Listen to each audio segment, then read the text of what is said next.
This is Hannibal back here from the HannibalTV.com with a daily wrestling news update. For some reason, the Raw rating hasn't come in yet, but Collision in Vancouver did a 0.12 rating featuring Edge versus a local Vancouver guy. Pretty much looks like your average person. The interesting thing about it is the 0.12 rating for Collision was actually down 49% from the previous airing.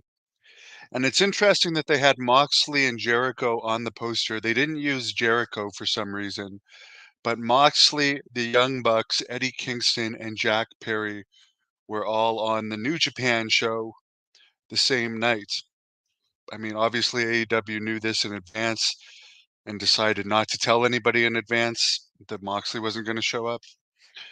But I'm just pointing out that wouldn't, if you owned a wrestling company, wouldn't you want to make AEW the priority and have like all your best guys that are going to help pop a rating or help make a show that actually has a good crowd for once, over 5,000 in Vancouver, where the lower bowl was full according to reports.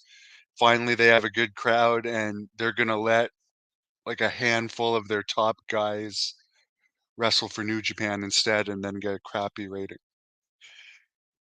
Again, CM Punk's right. He doesn't run it as a business. Rampage was also down 20%, 0.11 rating. The other thing from Collision is Tommy Billington, the nephew of Dynamite Kid, made his debut against one of FTR. I did watch the debut. All I can say, there's nothing wrong with him. He looks like Dynamite Kid pre-heavy steroids. I'm not saying Dynamite Kid no steroids at all because you can be small and on steroids that keep you lean and stuff. But I'm gonna say he looks like Dynamite. He looks like a another small wrestler. Do I think it's better to have someone related to Dynamite Kid since they go to England on the roster than all these other small guys that they have? Yes. I don't know if he's hired or not, but I don't think that's a bad hiring since I don't know how many over English guys they have. I know they're pushing this Osprey guy hard, but he doesn't have like the history of a Dynamite Kid. Again, nothing wrong with this match, but as a guy that I weighed myself today, I'm 293 pounds. I just don't care about little guys. I always liked wrestling for the larger than life superstars like Goldberg, the Ultimate Warrior, Macho Man. He may not have been huge, but he was bigger than your average person and quite a character. Same with Ric Flair. These are Wrestling these days is missing the larger than life characters. Even Ted DiBiase, I was just watching one of his podcasts, and he says he doesn't watch it today because just the lack of believability. All these acrobatic moves don't even look like you could ever do them in a fight, and all this leg slapping. He just can't watch it, and I can't watch it for the same thing. I'll watch a quick match like that to scout someone like Tommy Billington, which, as I said, from an actual in-ring standpoint, I mean, there didn't seem anything wrong with him, and I'm glad that they hired him. I'm not saying they shouldn't hire him, just saying they have an overabundance of small wrestlers and average-looking wrestlers, like this guy that fought Edge in the main event in Vancouver that draw a crappy rating. It's like he just looks like your average person, which people don't want to see that overall. I'm sure there's some that do. Apparently, Soraya, also known as Paige, will be appearing on one of MTV's Catfish episodes this season.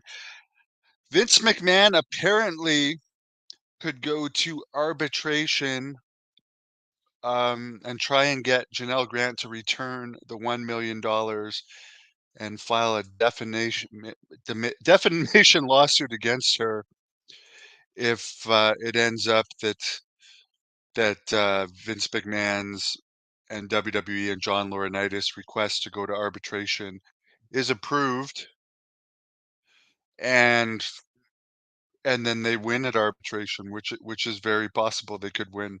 There seems like a lot of shady stuff on both sides. originally trying to paint Janelle Grant as this poor woman that was taking care of her parents, and we find out that one of her parents was in the retirement home and died several years ago. The other one has been dead even longer, and she actually lived in a multi-million-dollar apartment, supposedly with a man who didn't care if she was with other guys. Apparently, he didn't mind. So there's a lot of weird stuff in that case. I don't think Vince is going to end up coming out of it that bad, and I hope he does start another company. One thing before I get into your questions, else that I'll say, um, I only have one more draft book entry to make, which I will do after I do this. I did one this morning that YouTube removed about my unfortunate suicide attempt last year. So I reposted it on Facebook. And again, there was nothing showing anything graphic in it. I was trying to put out a good message, and they've said it was against their community guidelines. You can't create suicide awareness apparently on YouTube. So they've been good to me. I'm not going to complain. I was doing that video to basically say people it's not worth it, and I was blessed to have survived that. And I go into details in that video just how close I was to death. And I'll probably go into even greater details in the book. Hello, Gabe. Matt Khan puts himself TV numbers drop even lower. Go figure. I don't think that beating that he took from the Young Bucks helped AEW. It didn't look realistic. People didn't like it. People talked about AEW as a joke.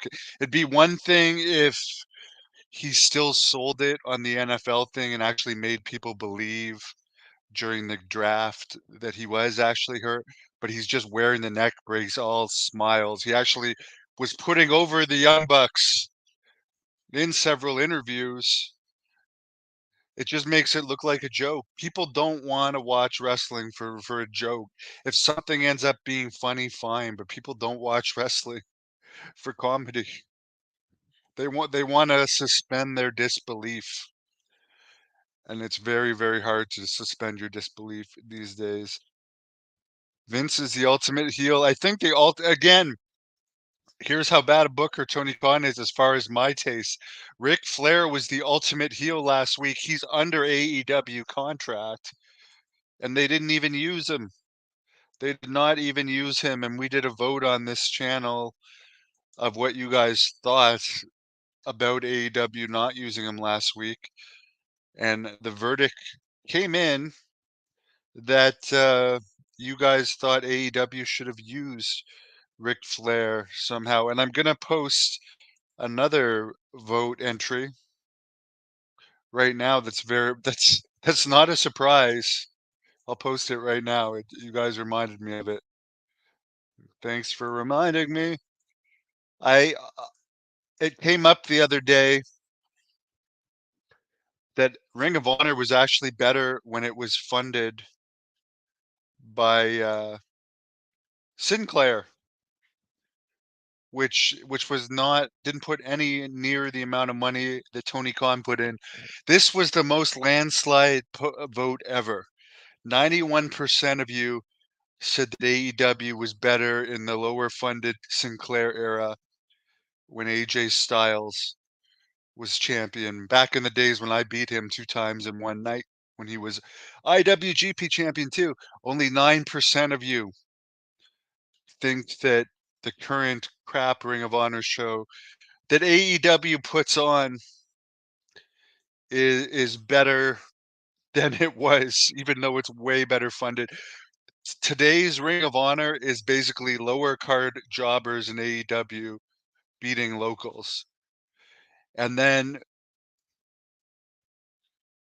I'll tell you what my experience was in Ottawa, and I left after the AEW taping. They they they start the show at like I think it started at 7 or so, an hour before Collision starts at 8.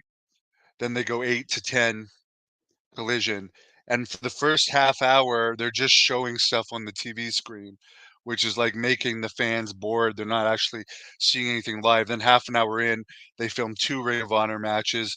Then you get 2 hours of wrestling. So by that point, the fans have been sitting in their seats for 3 hours. Then they want you to stay another hour and a half to watch nobodies wrestle. And this is after you've paid to see people on the poster that aren't even on the card. So I am not a fan. By the way, NWA says they're getting another TV deal. I really wish them luck from the bottom of my heart. The last times they said they were getting TV deals, they ended up on an app. They are now claiming they're going to have another TV deal. So take that for what it's worth. I'll keep you guys updated. I do like Billy Corgan. Um, but you know what? There's good and bad with every company. I think Tyrus was a better champion than their current champion because I don't think that they've had a lot of buzz about them with their current champion. I mean, I don't even like Nick Aldis, but the two best champions as far as when NWA was most popular were Tyrus and Nick Aldis. No other champions of the current era have been that over. And my issue with Nick Aldis was he didn't put over the belt. Like for instance, he came to Cauliflower Alley Club. I interviewed him there. He didn't even bring the belt. You should be bringing the belt with you everywhere. He could have done a better job, but I'll still put him up there. Tyrus was on whatever Fox show he was on wearing it. And whether you liked or hated Tyrus, there was lots of people saying, oh, the belt shouldn't be on him. People were talking about it when he was champion, where I haven't seen that many people talking about NWA lately. We interviewed Brian Idol, their national promoter on this channel last week. So I'm a supporter of other products out there because WWE and AEW are brutal. Impact is brutal. I don't even know what MLW is doing these days. You hardly hear anything from them. What WOW, it does pretty good. Supposedly it makes money and gets good ratings. We don't get it here in Canada. So you find me watching old stuff or shoot interviews with guys like Ted DiBiase today. I also watched a shoot interview with Harley Race and Ric Flair. Or last night, instead of Raw, I actually watched Teen Wolf 2. And I didn't mind it. I might actually even do a review of it because I'm an 80s movie fan. Someone says Janelle can never show her face in public again. Oh, you know what? She only has 3 pictures out publicly. They've done a very good job of only having pictures of her in her early 20s out, even though she's 43 now, which is a sign to me that there's a lot of weird stuff. Like she's dating this guy with a law. She has a law degree, and she's with a lawyer, and obviously she's smart. I mean, she never pressed criminal charges. She just kept going to his house and so forth. I mean, I don't think she's as innocent uh, as she seems, and I hope it goes to a public trial. I hope it goes to a public trial and it all comes out. But what it's going to come down to is if Vince can prove that she did not go by her non-disclosure agreement and actually leak the information of the non-disclosure agreement out and prove that that's why he stopped paying her. And if he can prove that, then yes, he can then go ahead and sue her for the $1 million he did give her back, as well as a defamation suit. So it could be interesting to see how that goes. So I'm going to be right back with my last draft book entry. Please give this video a thumbs up.